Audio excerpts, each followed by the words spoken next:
You wouldn't know it to look at the sky. But something is seriously wrong with the universe. Astronomers have suspected it for some time. Now they're pretty sure. For one thing, the universe may be billions of years too young. For another, part of the universe has been missing, a big part. Fact is, there have been several discoveries recently that threaten to topple our understanding of the universe like a house of cards. Scientists generally agree that the universe is very, very old. But now there's a theory that it may actually be younger than it looks, if you look closely enough. What in the world is going on with the universe? Astronomers have found, calculated, or conjured up outlandish, appalling things. Whispers from space left over from the moment of creation. Dark stars, dwarf stars, stars that eat each other. Stars clumped in galaxies, and galaxies clumped in larger, stranger structures. Only recently have we even begun to understand the scale of it all.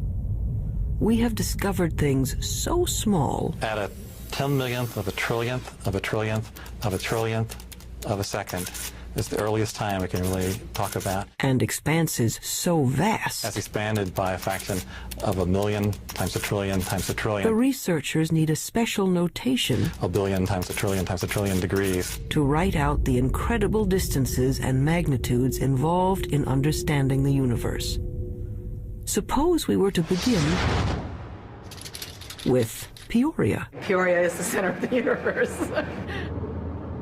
Well, not exactly, but the director of the planetarium has built a scale model of the solar system in and around his Illinois city. How's it going, Dave? Morning, Joe. Morning. A little bit to the left. I think you missed a spot. A sunspot, There. get it? You got it. The sun in this model is 36 feet high.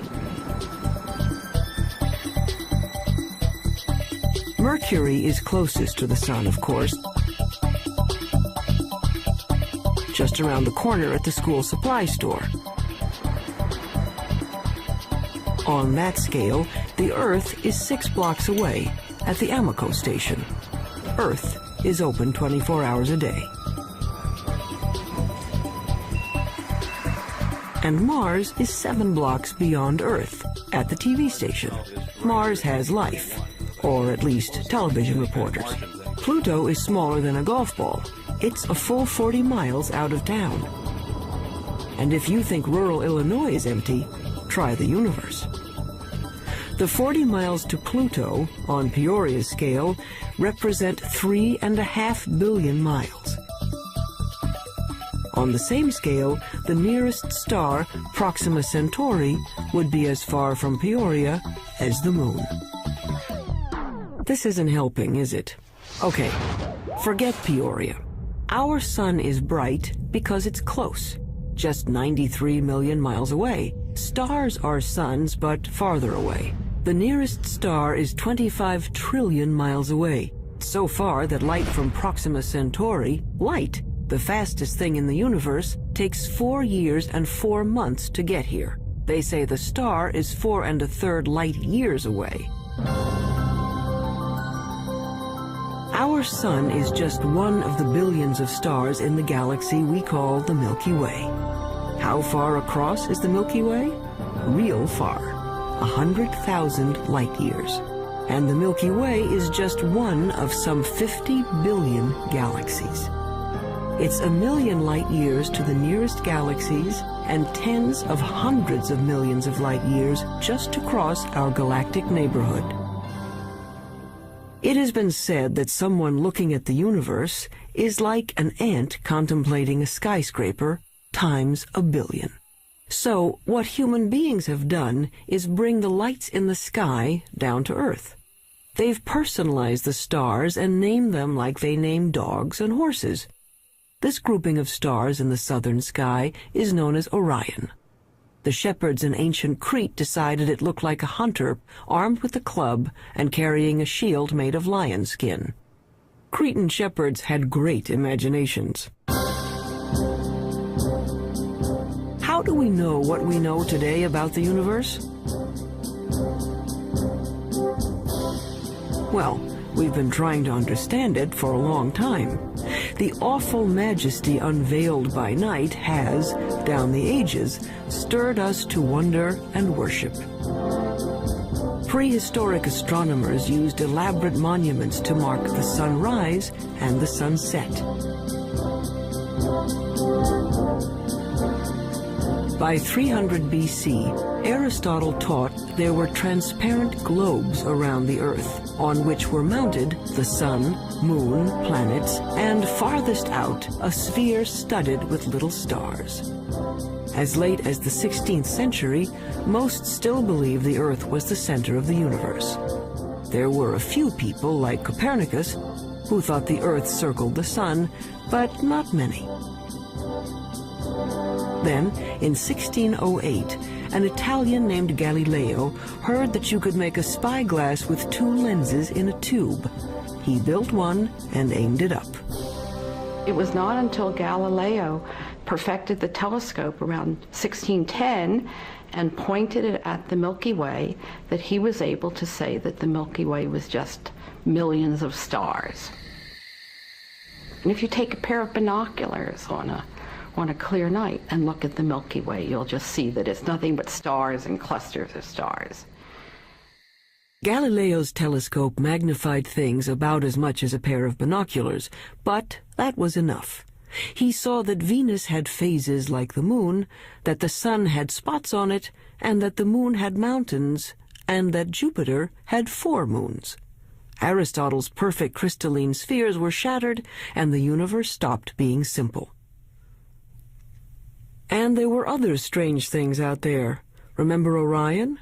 Well, down in the middle of his sword was a star that wouldn't focus to a bright point, no matter how powerful the telescope. The object came to be called a nebula, and over time, astronomers found many such fuzzy blotches in the sky. Fast forward a couple of centuries.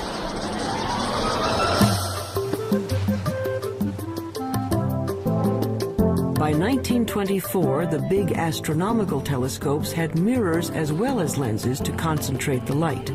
The one on Mount Wilson in Southern California had a collecting mirror 8 feet across. Images were captured on photographic plates in slow, careful time exposures. In the dark chill of the observatory dome, Edwin Hubble was studying a distinctive kind of star called a Cepheid variable. Astronomers use it as a distance marker because they know how bright nearby Cepheids are. They know that the dimmer the Cepheid, the farther away it is. Hubble was looking for Cepheids in his photographs when he realized he was seeing an entirely separate galaxy, Andromeda, 2 million light-years away. A lot of those fuzzy nebulas turned out to be galaxies like our own. And the light from those galaxies looked redder than anyone expected it to be. It's just like the pitch of a car engine. You know, as a car goes zooming by, you hear the engine kind of go. With light, when something's coming toward you, the spectrum gets shifted toward the blue. When it's going away, it gets shifted toward the red. It was Hubble who recognized the significance of the red shift in the light. All those galaxies must be moving away from one another at terrific speeds. The entire universe was growing. The idea of an expanding universe surprised just about everyone and made a lot of scientists uneasy, even Einstein. Researchers wanted to believe in a universe that always was and always will be, eternal. But galaxies flying away from each other meant that once, long ago, they were clumped together. It meant something started them moving. The universe had a beginning. Today, it's called the Big Bang Theory. First, the universe was a bright, hot point, smaller than an atom. In the mother of all explosions, it started expanding. Eventually, the hydrogen gas in space cooled down and began to form stars and galaxies of stars.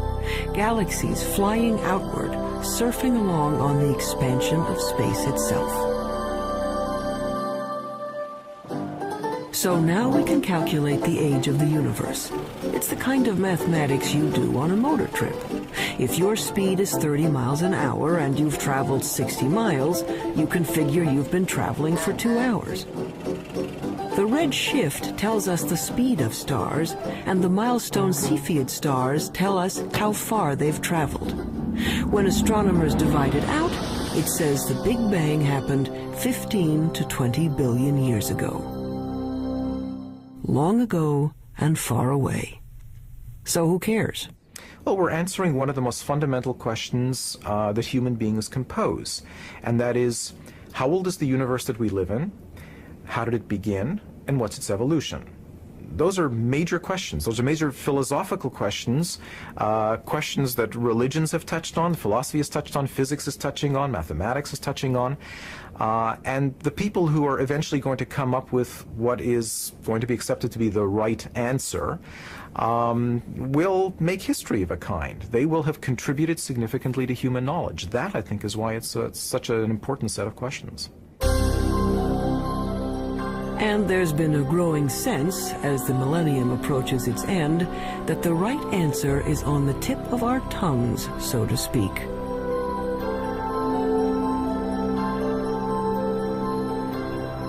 But not yet, not quite.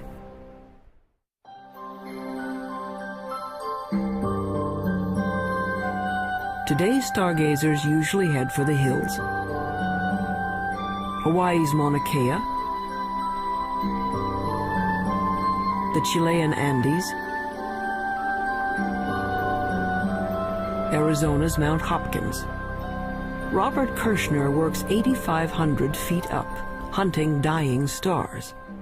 I really like coming to the mountain. I like getting away from all the 100 distractions that you have when you're busy, and people are coming in to see you about all kinds of things, and the makeup exam and all that kind of stuff. And to just concentrate for a couple of days only on the scientific investigation, only on what you're trying to do, it's very, very good. Light pollution has chased astronomers out of the cities to lonely vigils in remote locations. Kirshner watches for the sudden flare-up that means a star has exploded, a supernova, or its smaller cousin, a nova. The kinds of things I'm working on, these supernovae, which are events that come and go, if you don't get it this year or this month, that one is gone. You just lose the chance.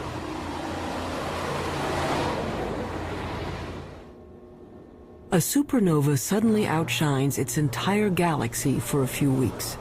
If Kirshner and his colleagues can calibrate these cosmic flashbulbs, supernovas may prove even better mileposts than Cepheids.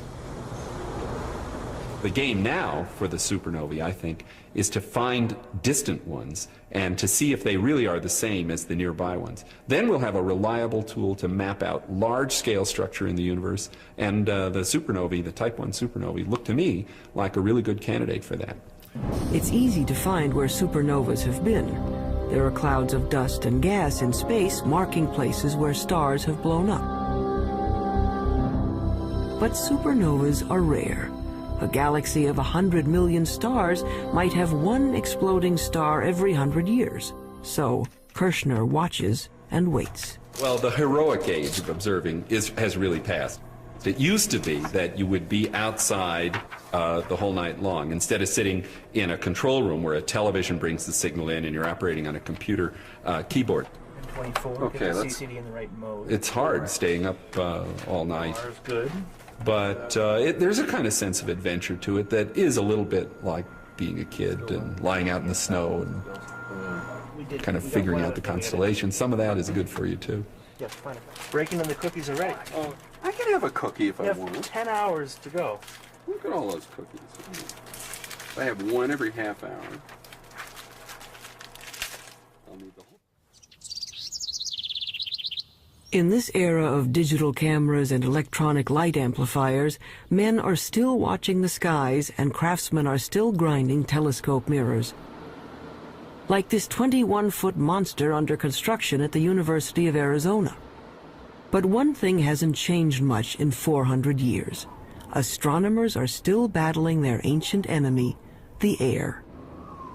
Starlight shimmers and twists as it passes through our atmosphere. The twinkling of the stars may be a delight to poets, but astronomers are trying to get rid of it. What we can do is shine a laser into the sky. We focus on some sodium atoms, which are at about 100 kilometers above the surface of the Earth. We can make those glow with the laser and create an artificial star, which is sort of directly in line with the very faint object we want to look at. And then if we measure the blurring of the artificial star and correct that, then the faint object we really want to look at is corrected as well. And we have liftoff of the Space Shuttle Endeavour. But until that technique is perfected, astronomers have another way to take the twinkle out of the stars. All they have to do is put the telescope above that pesky atmosphere, in orbit. In 1990, NASA launched a space telescope and named it for Edwin Hubble. Unfortunately, its mirror was made wrong and its first pictures were blurred. Astronauts had to go up and fix it. Houston, let's go fix this thing. We copy. Move it out of the sun a little bit. We had a good aliveness test. Outstanding. Houston, Endeavour has a firm handshake with Mr. Hubble's telescope. Please count me that coverage, and there are miles galore down here. It could be real exciting for the astronomical community, I guess, and for the whole world to see what Hubble really can do with a good set of eyeballs. The out-of-focus pictures gave way to spectacular shots of interstellar dust clouds and the great galaxies of stars. In just one bit of the sky, a tiny patch that could be blocked by a grain of sand held at arm's length, astronomers found 2,000 galaxies. They were seeing better than they ever could before. So one way of looking at it is if there was a firefly in Tokyo, and here we are in Washington looking at it, we could tell if there was another firefly 10 feet away. We'd actually be able to distinguish them. In 1994, at the Space Telescope Science Institute in Baltimore, astronomer Wendy Friedman was using the newfound clarity of the Hubble to observe the heavens and stumbled into the cosmological controversy of the decade. Yeah, I just wanted to ask you not to break out any observations until I give you a clear. So when were these images taken? She and her team, like Edwin Hubble before them, were looking at those milestone stars. The cosmic rays aren't nearly as apparent. For our work, we need a telescope out in space because what we're after is a certain kind of star. It's called a Cepheid. And we have to be able to detect that kind of star against the background of a galaxy. And the Earth's atmosphere smears and blurs our view, and we can't detect those stars. Friedman got the best readings yet on Cepheids in a neighboring galaxy, and a measurement of its distance. Using the redshift speedometer, she calculated a new age for the universe. Our preliminary measurements indicate that the age of the universe is somewhere in the range from 8 to 12 billion years. And that immediately brings about a conflict with other ages that have been measured. That's a problem. Her universe is younger than some stars, and the age dating of stars is very accurate. Scientists can read a star's chemical changes like a clock. When we look at a cluster of stars, hundreds or thousands, it doesn't really matter. What we have to do is go in and measure the brightness of the brightest star that's left in the cluster, that's still burning hydrogen in its core. And that star is the minute hand on the clock, because that's the star that is closest to burning out its hydrogen, closest to ending its life, and that's a direct measure of the age of the cluster. But unfortunately, the star clock has been running 6 billion years longer than Friedman's universe. But we're looking at globular star clusters, 100,000 to 1 million stars, and they're being age dated by several very reputable groups of physicists, astronomers, and they're all coming up with ages 17, 18, 19 billion years. That's a problem. We're very close to having a kind of contradiction between the ages of the stars and the age of the universe. This would be quite embarrassing, because you really shouldn't be older than your mother. Clearly, if the universe is 10 or 12 billion years old, then there can't be stars in the universe that are 15 or 17 billion years old. That's not logical, at least if the entire Big Bang theory is right or even close to being right. Wendy Friedman is well aware of the dilemma. She knows that, like many other puzzles about the universe, this one will probably be around for a while. I mean, anytime you get a new tool, you get data that are of better quality than were possible to obtain in the past. Yeah. You learn new things, and yes, sometimes leads to confusion because there aren't answers for all of the questions that are being raised. But it's a healthy aspect of science and how science proceeds.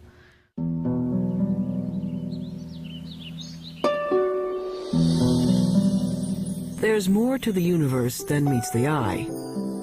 We can see only a small part of what's going on out there. What we call visible light, the rainbow from red to violet, is a small slice of a larger spectrum. But there are other ways of seeing. With the right technology, you can look at the world and everything from X-rays to infrared to radio waves. In the last few decades, the new tools have brought a previously hidden universe into view.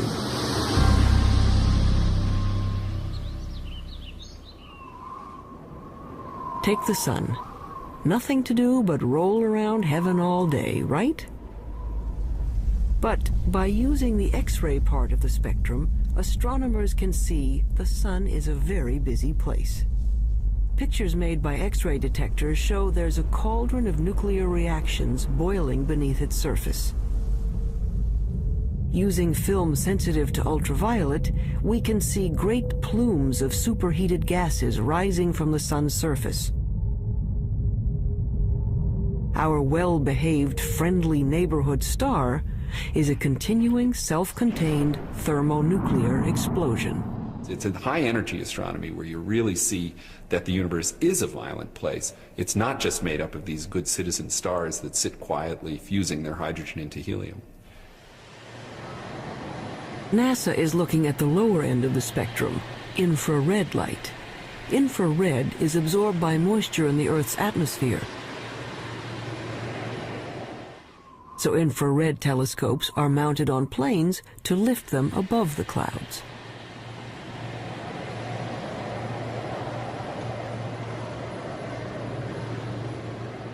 Just like fog lights on your car will enable you to see deeper, in the infrared you can see deeper into the universe.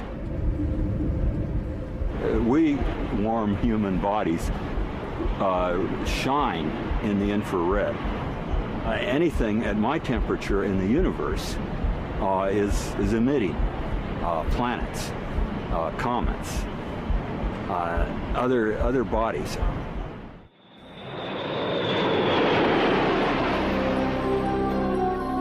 The star-forming regions of the universe are often hidden from view by dust clouds, until infrared astronomy allowed us a way in. Now we can see clouds of frigid hydrogen gas condensing and starting to heat up as stars.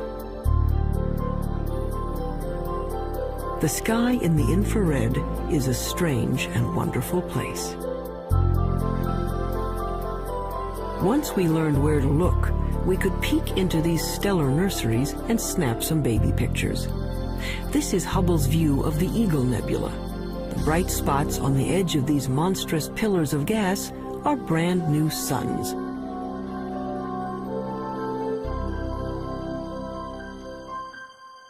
But as spectacular as the pictures are, scientists owe much of their understanding of the universe to radio static, a whisper from the sky. If you're listening to the universe with a radio telescope, it would mainly be a hissing sound. It sounds like steam escaping from a radiator. They heard it first by accident. In 1965, researchers at Bell Telephone Laboratories had built a powerful listening station to hear signals from the first of America's communication satellites. But they were distracted by an ultra-low frequency hiss from everywhere in the sky. What they were picking up was energy from the bright flash that started the universe, an echo of the Big Bang itself. Radio astronomy was the second big window we opened on the universe. The first big window was Galileo going and putting a telescope to his eyes and seeing what he could see with his own eyes, and then with film eventually. The next big step was radio astronomy. It's a great step forward in terms of discovering new things and understanding new things. The discovery of the cosmic background radiation was a fatal blow to those who wanted to believe in an eternal universe. The Big Bang proponents had won. But the cosmic background radiation seemed to be smooth and even, coming from everywhere in the sky. Just what you'd expect from a universe that began from a single point. But then, why weren't the stars spread evenly through space? Galaxies should be moving steadily outward as the universe expands. Each should be moving away from all others like raisins in a rising loaf of bread. Astronomers had thought that the universe was sort of expanding uniformly and the galaxies were just going along, and that the only motion we should see is the Earth going around the Sun and the Sun going around the galaxy. But in fact, what we saw was that the largest motion of all was the galaxy itself moving. And that really surprised astronomers, and the only conclusion we could come to was that something was causing the galaxy to move away from just the simple expansion of the universe. And after thinking about it for a while, a conclusion was that there must be a large group of galaxies near us. When astronomers plot the position of galaxies in their computers, they find filaments and clusters and walls of galaxies. How could that be if radio telescopes were saying the energy of the Big Bang was evenly spread across the sky? There had to be some seeds at the beginning. There had to be some small lumps in the early universe that are going to grow to create the structure. So Smoot went looking for irregularities in the background radiation to show that the Big Bang explosion was uneven. In 1989, his instrument package went up on a satellite, the Cosmic Background Explorer. It found subtle variations in the energy left over from the moment of creation. Announced in 1992, it was one of the momentous discoveries of the century. The universe made sense again. Smoot later told the press these wrinkles in the cosmic background radiation were the largest structures ever seen and the oldest. He told reporters that it was like seeing God. And that's the one that the press grabbed on because that's the one people could relate to. And that got spread all over and got much more attention, including people from philosophy and religion coming in and asking questions. But if researchers could finally explain why there are stars and galaxies and collections of galaxies, that didn't solve their other major problem. It's a little like the old childhood rhyme. The other day upon the stair, I met a man who wasn't there. He wasn't there again today.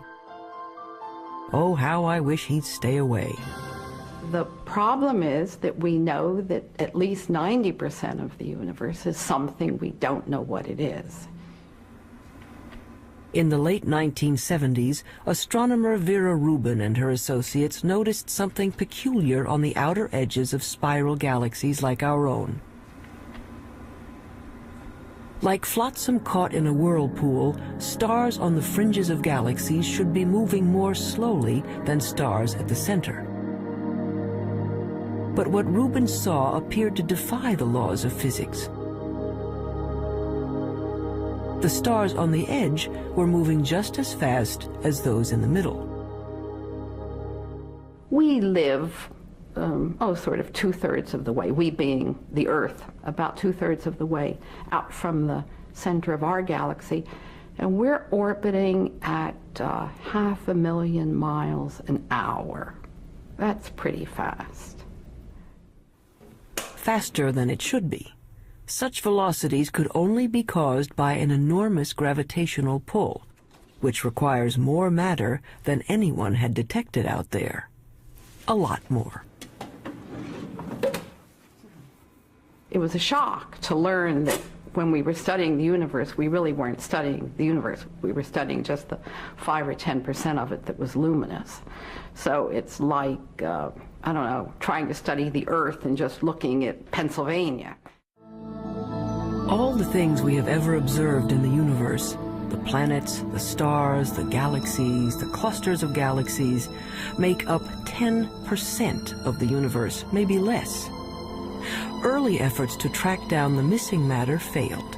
They called the 90% that is not visible dark matter. But no one knew what it was. Maybe dead dark stars, or some kind of cosmic dirt, or maybe a whole lot of something extremely small is filling space.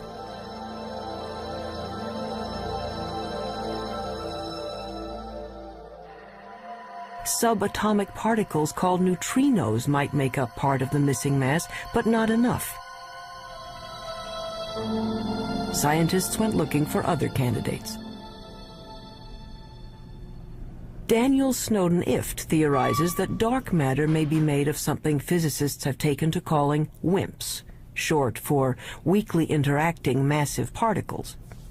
These would be things smaller than atoms, if they exist at all.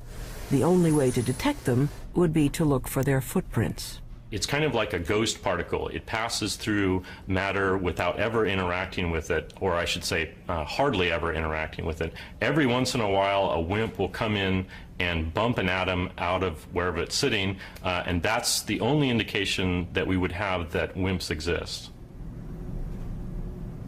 He's looking for elusive tracks that might have been left in billion-year-old mica rocks. Mineral mica has one of the most regular atomic structures of all, so if a WIMP had passed through it, it might have knocked some atoms out of alignment. What we're looking for is the WIMP to come in, bump one of the atoms in the mica, and that recoiling atom then produces a chemical change within the mica. In his search for the WIMPs, he splits up endless mica samples and bathes them in hydrochloric acid.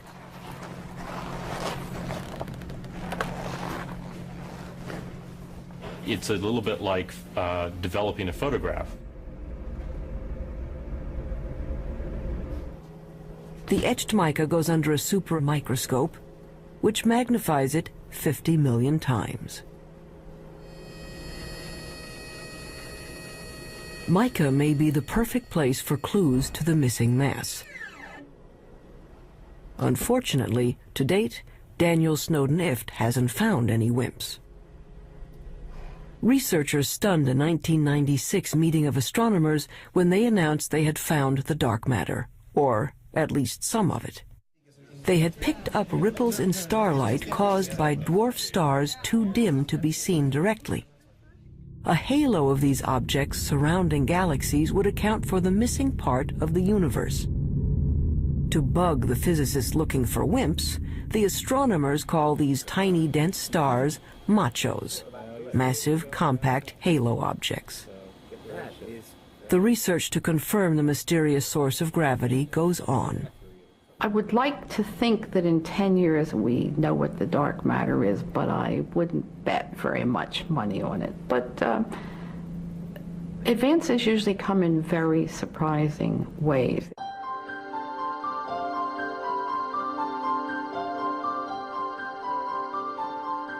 Why do we care about something that we can barely measure and can't see at all? Because it might tell us how the universe is going to end. Matter makes gravity, and gravity is the only thing that can act as a brake on the expansion started by the Big Bang. If there is not enough dark matter, the universe may go on expanding and cooling to end not in a bang, but a shiver. If there is enough dark matter, the expansion of the universe will coast to a stop and reverse, everything falling back together, till the Big Bang ends in a big crunch. And maybe, just possibly, a new Big Bang to start things up again.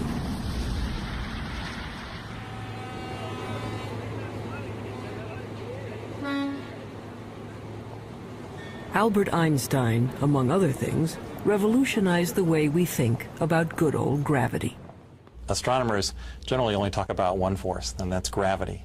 And the reason for it is almost everything that's important on the large scale, that is on the scale of planets and stars or the universe as a whole, is gravity.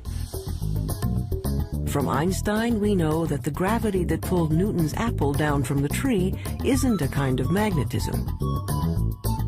Gravity is a property of matter and space. Matter bends space. The more mass, the more space around the mass is warped. That's why the moon goes around the Earth. It's trapped in a dimple in space, a gravity pit created by the mass of the Earth. When enough matter collects, gravity is strong enough to squish hydrogen atoms into helium atoms. This fusion releases enough energy to turn on a star. But gravity is also a star killer. Stars are born, age, evolve, and eventually die, just like people. They have a regular life cycle. During the entire life of any star, there is this delicate balancing act, because gravity is always at work trying to crunch the star down into a small point, and the high internal pressures are trying to blow the star up and blow it apart. And for about 90% of the life of the star is in nearly perfect equilibrium. And it just sits there, burning away and producing radiation.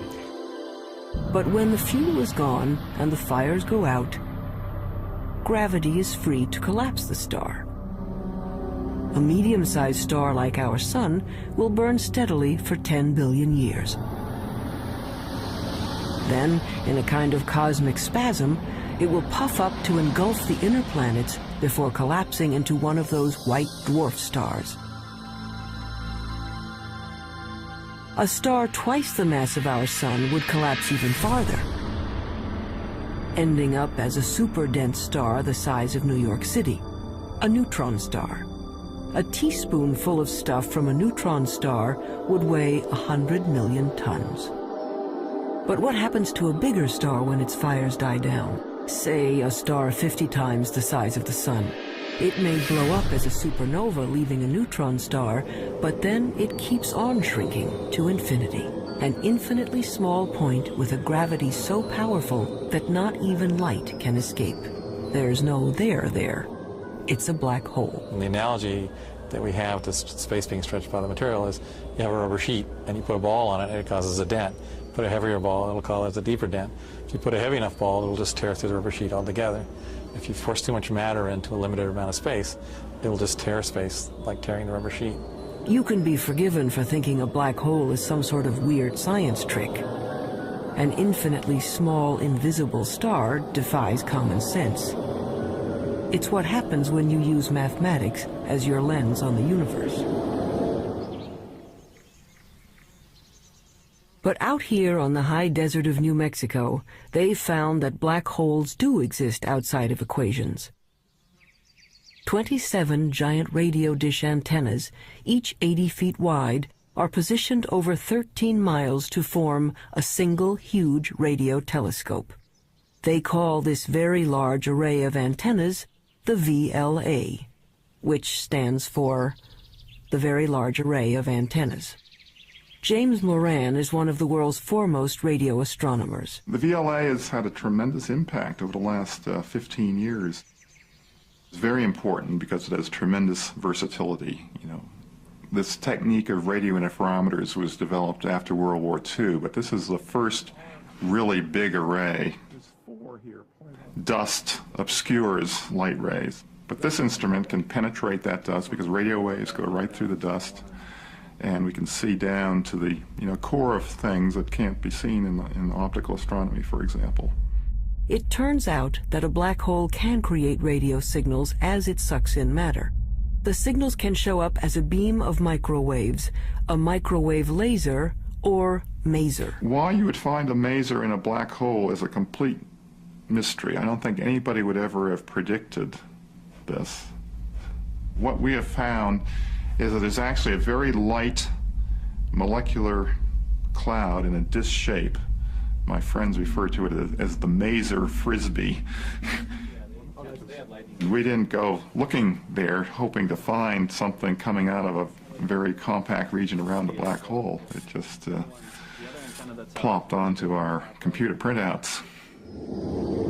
A black hole can attract dust and gas in its neighborhood into a whirling disk of molecules. Those molecules release great bursts of radio energy as they are drawn in. There seem to be black holes made not from single stars, but from whole clusters of stars. They have a mass 100 million times that of our sun.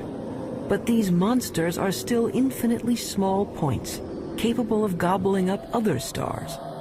But where does the stuff that falls into a black hole go? Does it just fall out of the universe? Possibly. Or it may pop up somewhere else in space. If you'll excuse an indelicate metaphor, there may be white holes regurgitating matter eaten by black holes in another part of the universe, a wormhole in the fabric of space and time, allowing you to go from one location to another without crossing the space in between. Or it might go to another universe entirely. Astronomy's reigning theoretical genius, Stephen Hawking, proposed that the black holes in our universe might well give birth to other universes. In fact, there might be any number of universes, like bubbles in the bath. We don't know, and probably can't know. If you fell into a black hole, you'd be stretched until you were thinner than a strand of spaghetti, which wouldn't bother you because time would stop. The rules of the universe as we know them don't seem to apply to black holes. That's what happens when you start messing around with infinities. It leaves us with a universe with holes in it. A universe with a lot of room for imagination.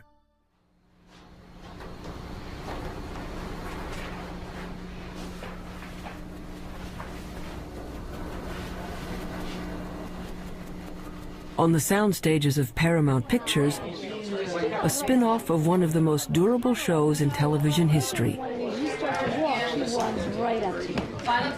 Star Trek Voyager. You're quiet on the stage. Anyone not ready? Roll, please. Action!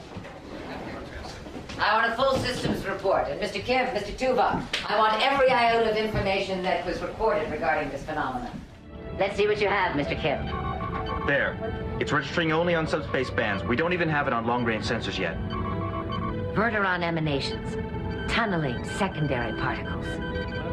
It certainly looks like a wormhole. But is it stable enough for us to enter? And if it is, where does it lead?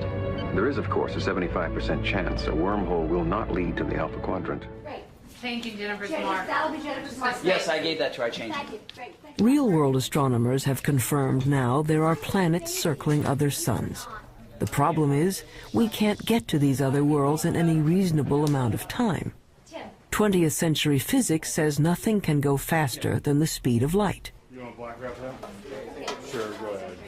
But that would be much too slow for a 24th century operation like Star Trek. The dramatic need of a television series called Star Trek is that we need to travel to a different planet every week.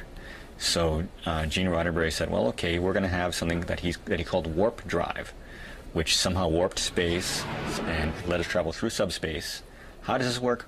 We don't know. But nevertheless, we see it work every week, and hopefully the audience buys it. A lot of scientists love this show and have even written books showing how Star Trek physics might work. Shake anyone? Felix, what happened to you? It's After all, it wouldn't be science fiction if it didn't have science in it. Star Trek science advisor Michael Okuda. Our core fan audience is tremendously scientifically knowledgeable, and when we violate the laws of physics or the laws of physics according to Star Trek, they let us know, so they keep us honest. In the third season of the show, once we had a phaser come out of a photon torpedo port, something that I, to this day, don't know the difference between. And we got over 100 letters the next day. Any analysis yet, Ensign? Too far away. We'd have to be within 1,000 kilometers to get a detailed analysis. But that would mean a significant course change. Well, Mr. Kim, if there's even the possibility of finding a wormhole, I think we can afford a detour. Scientists take wormholes seriously enough that they have become an assignment in George Smoot's physics class. Given a wormhole a couple of miles across, students are asked to calculate what could pass through without being destroyed by gravitational tides. The smallest piece of electronic that wouldn't be torn apart in terms of going through this. And the answer was, it's something that's smaller than a chip, but it's roughly the size of a chip. And so, you know, in science fiction shows, they just show small wormholes that you go into, but in reality, the wormhole would have to be quite huge. But theoretically, at least, you could go someplace else in space or time.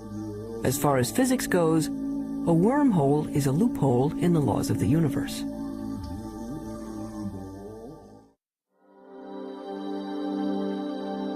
So we are left with questions. Why do some stars appear to be older than the universe? Why do galaxies move as if there were something dark and huge out there? We're not making people live 200 years. We're not doubling the gross national product. What we are doing is enriching everybody's lives by trying to answer some of the questions that I think everybody's interested in. These are some of the oldest questions, children's questions. Where did we come from? Where are we going? Are there other worlds? What is outside the universe?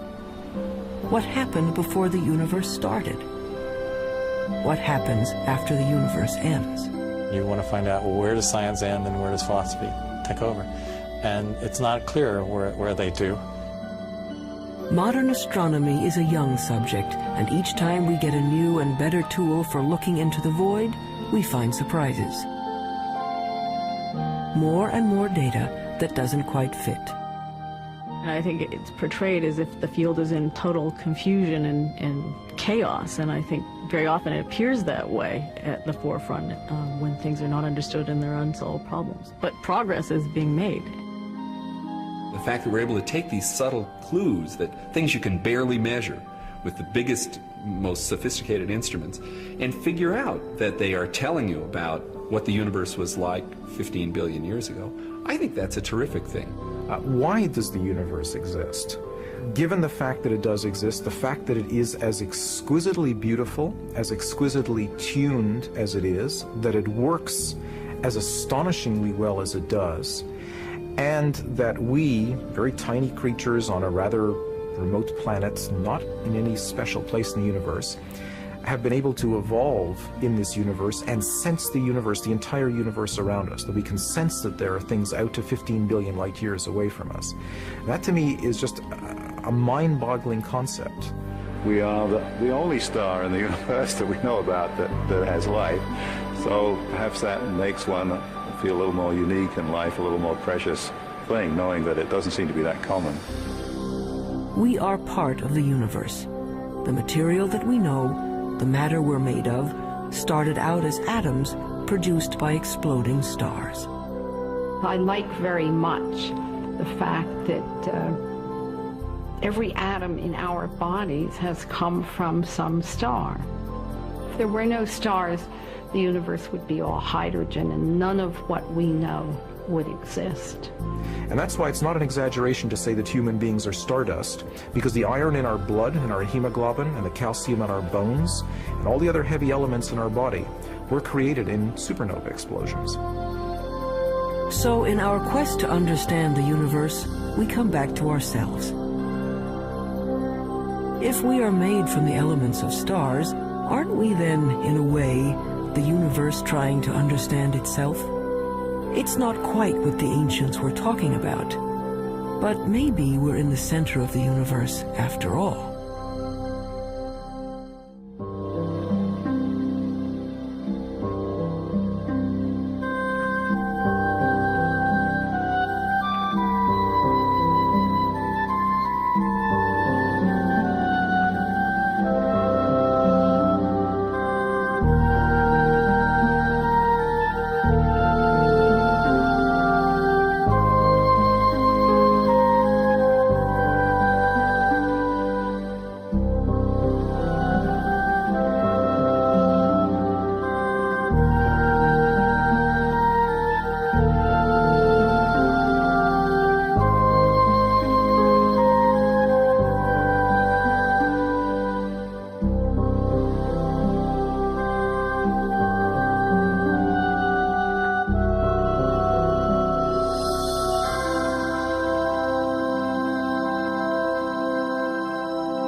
and worship. Prehistoric astronomers used elaborate monuments to mark the sunrise and the sunset. By 300 BC, Aristotle taught there were transparent globes around the Earth, on which were mounted the sun, moon, planets, and farthest out, a sphere studded with little stars. As late as the 16th century, most still believed the Earth was the center of the universe. There were a few people, like Copernicus, who thought the Earth circled the sun, but not many. Then, in 1608, an Italian named Galileo heard that you could make a spyglass with two lenses in a tube. He built one and aimed it up. It was not until Galileo perfected the telescope around 1610 and pointed it at the Milky Way that he was able to say that the Milky Way was just millions of stars. And if you take a pair of binoculars on a clear night and look at the Milky Way, you'll just see that it's nothing but stars and clusters of stars. Galileo's telescope magnified things about as much as a pair of binoculars, but that was enough. He saw that Venus had phases like the moon, that the sun had spots on it, and that the moon had mountains, and that Jupiter had 4 moons. Aristotle's perfect crystalline spheres were shattered, and the universe stopped being simple. And there were other strange things out there. Remember Orion? Well, down in the middle of his sword was a star that wouldn't focus to a bright point, no matter how powerful the telescope. The object came to be called a nebula, and over time, astronomers found many such fuzzy blotches in the sky. The nearest star, Proxima Centauri, would be as far from Peoria as the moon. This isn't helping, is it? Okay, forget Peoria. Our sun is bright because it's close, just 93 million miles away. Stars are suns, but farther away. The nearest star is 25 trillion miles away. So far that light from Proxima Centauri, light, the fastest thing in the universe, takes 4 years and 4 months to get here. They say the star is 4 1/3 light years away. Our sun is just one of the billions of stars in the galaxy we call the Milky Way. How far across is the Milky Way? Real far, 100,000 light years. And the Milky Way is just one of some 50 billion galaxies. It's 1 million light years to the nearest galaxies and tens of hundreds of millions of light years just to cross our galactic neighborhood. It has been said that someone looking at the universe is like an ant contemplating a skyscraper times 1 billion. So what human beings have done is bring the lights in the sky down to Earth. They've personalized the stars and named them like they name dogs and horses. This grouping of stars in the southern sky is known as Orion. The shepherds in ancient Crete decided it looked like a hunter armed with a club and carrying a shield made of lion skin. Cretan shepherds had great imaginations. How do we know what we know today about the universe? Well, we've been trying to understand it for a long time. The awful majesty unveiled by night has, down the ages, stirred us to wonder. Only recently have we even begun to understand the scale of it all. We have discovered things so small. At a 10 millionth of a trillionth of a trillionth of a trillionth of a second is the earliest time we can really talk about. And expanses so vast. As expanded by a fraction of 1 million times a trillion times a trillion. The researchers need a special notation. 1 billion times a trillion degrees. To write out the incredible distances and magnitudes involved in understanding the universe. Suppose we were to begin with Peoria. Peoria is the center of the universe. Well, not exactly, but the director of the planetarium has built a scale model of the solar system in and around his Illinois city. How's it going, Dave? Morning, Joe. Morning. A little bit to the left. I think you missed a spot. A sunspot, There. get it? You got it. The sun in this model is 36 feet high. Mercury is closest to the sun, of course, just around the corner at the school supply store. On that scale, the Earth is 6 blocks away at the Amoco station. Earth is open 24 hours a day. And Mars is 7 blocks beyond Earth at the TV station. Mars has life, or at least television reporters. Pluto is smaller than a golf ball. It's a full 40 miles out of town. And if you think rural Illinois is empty, try the universe. The 40 miles to Pluto, on Peoria's scale, represent 3.5 billion miles. On the same scale, fast forward a couple of centuries.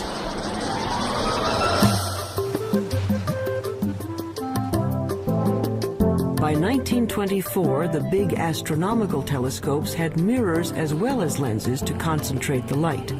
The one on Mount Wilson in Southern California had a collecting mirror 8 feet across. Images were captured on photographic plates in slow, careful time exposures. In the dark chill of the observatory dome, Edwin Hubble was studying a distinctive kind of star called a Cepheid variable. Astronomers use it as a distance marker because they know how bright nearby Cepheids are. They know that the dimmer the Cepheid, the farther away it is. Hubble was looking for Cepheids in his photographs when he realized he was seeing an entirely separate galaxy, Andromeda, 2 million light-years away. A lot of those fuzzy nebulas turned out to be galaxies like our own. And the light from those galaxies looked redder than anyone expected it to be. It's just like the pitch of a car engine, you know, as a car goes zooming by, you hear the engine kind of go with light. When something's coming toward you, the spectrum gets shifted toward the blue. When it's going away, it gets shifted toward the red.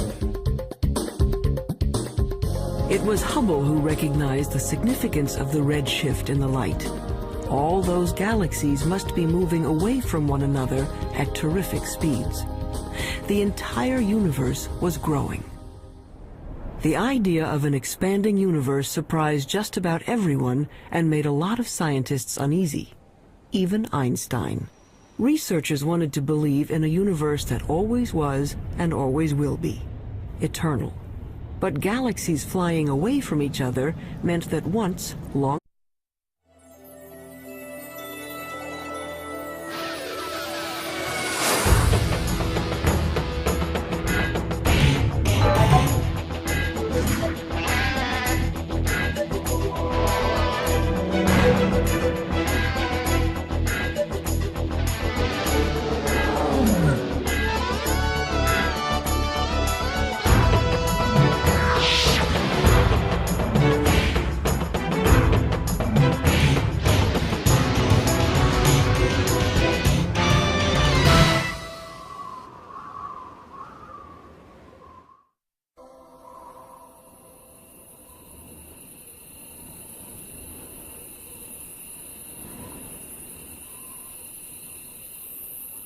You wouldn't know it to look at the sky. But something is seriously wrong with the universe. Astronomers have suspected it for some time. Now, they're pretty sure. For one thing, the universe may be billions of years too young.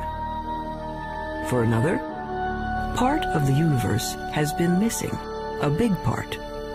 Fact is, there have been several discoveries recently that threaten to topple our understanding of the universe like a house of cards. Scientists generally agree that the universe is very, very old. But now there's a theory that it may actually be younger than it looks, if you look closely enough. What in the world is going on with the universe? Astronomers have found, calculated, or conjured up outlandish, appalling things. whispers from space left over from the moment of creation. Dark stars, dwarf stars, stars that eat each other. Stars clumped in galaxies, and galaxies clumped in larger, stranger structures.